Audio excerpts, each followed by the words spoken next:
ದೇವಿಯರ ಆರಾಧನೆ, ದೇವತೆಗಳ ಆರಾಧನೆ ಒಂದು ಮಂದಿರಗಳಲ್ಲಿ ನಡೀತಾ ಇದೆ.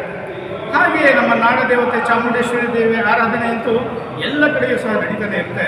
ಅದರ ಅಂಗವಾಗಿ ನಮ್ಮ ಹುಣಸೂರಿನ ಭಾವಸಾರ ಕ್ಷತ್ರಿಯ ಮಂಡಳಿಯವರು ಏನು ಅಲ್ಲಿ ವಿಠಲ ರುಕ್ಮಿಣಿ ಹಾಲಿದೆ, ಅಲ್ಲಿ ಆ ಚಾಮುಂಡೇಶ್ವರಿ ದೇವಿಯನ್ನು ಪ್ರತಿಷ್ಠಾಪನೆಯನ್ನು ಮಾಡಿ ಅದ್ಧೂರಿಯಾಗಿ ವೈಭವವಾಗಿ ಪೂಜೆಯನ್ನು ಮಾಡ್ತಾಯಿದ್ದಾರೆ. ಆ ಒಂದು ಸಮಾಜದ ಅಧ್ಯಕ್ಷರಾದಂಥ ಶ್ರೀಯುತ ಪ್ರಕಾಶ್ ಅವರು, ಹಾಗೆ ಕಾರ್ಯದರ್ಶಿಗಳಾದಂಥ GS ನಾಗರಾಜರವರು, ಉಪಾಧ್ಯಕ್ಷರಾದಂಥ ಚಂದನ್ ಬಾಬು ಅವರು, ಖಜಾಂಚಿಗಳಾದಂಥ ಗೋಪಿರವರು, ಸಹ ಕಾರ್ಯದರ್ಶಿಗಳಾದಂಥ ಶ್ರೀಯುತ ಜಗದೀಶ್ ಅವರು, ಹಾಗೆ ಒಂದು ಹಿರಿಯರಾದಂಥ ಶ್ರೀಯುತ ಸುಬ್ಬಣ್ಣನವರು ಭಾಗವಹಿಸಿದ್ದಾರೆ. ಹಾಗೆಯೇ ನಮ್ಮ ಭಾವಸಾರ ಕ್ಷತ್ರಿಯ ಮಂಡಳಿಯ ನಿಕಟಪೂರ್ವ ಕಾರ್ಯದರ್ಶಿಗಳಾದಂಥ ಶ್ರೀಯುತ ಸುರೇಶ್ ಬಾಬು ಅವರು ಈ ಒಂದು ಕಾರ್ಯಕ್ರಮಕ್ಕೆ ಅತಿಥಿಗಳಾಗಿ ಬಂದಿದ್ದಾರೆ. ಅಲ್ಲಿ ನಾನು ನಿಮ್ಮ ಪ್ರೀತಿಯ ಲೋಕೇಶ್ ಬಾಬು ಆ ಒಂದು ಶುಭ ಸಮಾರಂಭಕ್ಕೆ ಹೋಗಿದ್ದೆ. ಅದರ ಚಿತ್ರಗಳನ್ನು ಒಂದು ಸಣ್ಣ ಸಣ್ಣ ತುಣುಕುಗಳಾಗಿ ಚಿತ್ರೀಕರಣವನ್ನು ಮಾಡಿ ತಮಗೆ ನಾನು ತೋರಿಸೋ ಪ್ರಯತ್ನವನ್ನು ಮಾಡ್ತಾ ಇದ್ದೇವೆ.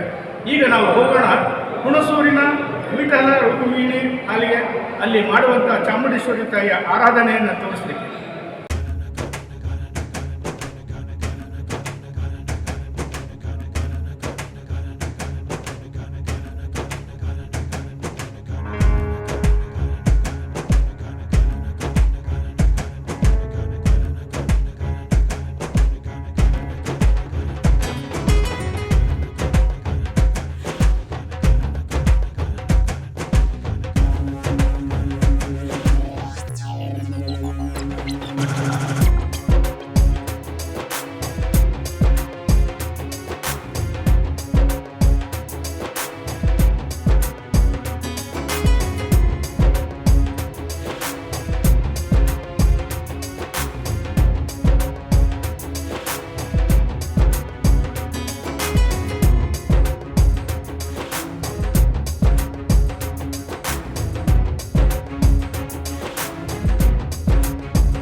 ಭಾವಸಾರ ಕ್ಷತ್ರಿಯ ಮಂಡಳಿ ಚಾರಿಟಬಲ್ ಟ್ರಸ್ಟ್ ಹುಣಸೂರು.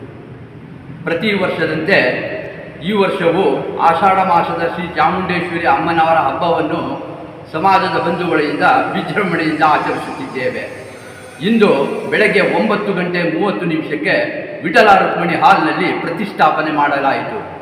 ನಂತರ ಸಮಾಜದ ಬಂಧು ಭಗಿನಿಯರಿಂದ ಆರತಿ ಬೆಳಗ್ಗೆ ಪೂಜೆಯನ್ನು ಮಾಡಲಾಯಿತು. ನಾವು ವರ್ಷದಲ್ಲಿ 3 ಬಾರಿ ಸಮಾಜದ ಕಾರ್ಯಕ್ರಮವನ್ನು ನಡೆಸುತ್ತಿದ್ದೇವೆ. ಮೊದಲನೆಯದಾಗಿ ಪಾಂಡುರಂಗ ಸ್ವಾಮಿ ದೇವಸ್ಥಾನದ ದಿಂಡಿ ಉತ್ಸವ ಹಾಗೂ ವಿಠಲ ರುಕ್ಮಿಣಿಯ ವಾರ್ಷಿಕೋತ್ಸವವನ್ನು ನಡೆಸ್ತೀವಿ. ಎರಡನೇದಾಗಿ ವೈಕುಂಠ ಏಕಾದಶಿ ಮತ್ತು ಮೂರನೆಯದಾಗಿ ಶ್ರೀ ಚಾಮುಂಡೇಶ್ವರಿ ಅಮ್ಮನವರ ಹಬ್ಬವನ್ನು ಆಚರಿಸುತ್ತಿದ್ದೇವೆ. ಇದು ಯಾವಾಗಲೂ ವಿಜೃಂಭಣೆಯಿಂದ ನಡೆಯುತ್ತಿದೆ. ಇಂದು ಸಾಯಂಕಾಲ 5 ಗಂಟೆಯಿಂದ 8:30 ಅಮ್ಮನವರಿಗೆ ಮನೆಯಿಂದ ಪ್ರತಿಯೊಂದು ಸಮಾಜದ ಬಂಧುಗಳು ಬಂದು ಆರತಿ ಬೆಳೆಸಿ ಪೂಜೆಯನ್ನು ಮಾಡಿಕೊಂಡು ದೇವರ ಕೃಪೆಗೆ ಪಾತ್ರರಾದರು. ಮಾರನೇ ದಿನ 31 ಬುಧವಾರ ವಿಠಲ ರುಕ್ಮಿಣಿ ಹಾಲ್ನಿಂದ ಶ್ರೀ ಚಾಮುಂಡೇಶ್ವರಿ ಅಮ್ಮನವರ ಮೆರವಣಿಗೆ JLB ರಸ್ತೆ ಮಾರ್ಗವಾಗಿ ಲಕ್ಷ್ಮಣ ತೀರ್ಥದಲ್ಲಿ ವಿಸರ್ಜಿಸಲಾಯಿತು. ನಂತರ ಪ್ರಸಾದವನ್ನು ಕೊಡಲಾಯಿತು. ಈ ಎಲ್ಲ ಕಾರ್ಯಕ್ರಮಗಳಿಗೆ ಸಮಾಜದ ಬಂಧುಗಳು ಯಶಸ್ವಿ ಮಾಡಿದ್ದಕ್ಕೆ ನಮ್ಮ ಕಾರ್ಯಕಾರಿಣಿ ಮಂಡಳಿಯಿಂದ ಕೃತಜ್ಞತೆಯನ್ನು ಸಲ್ಲಿಸುತ್ತಿದ್ದೇನೆ. ಧನ್ಯವಾದಗಳು. ಹೆಚ್ಚಿನ ವಿಡಿಯೋಗಳಿಗಾಗಿ ಮಿತ್ರರ ಮಿತ್ರ ಚಾನೆಲ್ ಅನ್ನು ಸಬ್ಸ್ಕ್ರೈಬ್ ಮಾಡಿ, ಬೆಲ್ ಐಕಾನ್ ಒತ್ತಿ.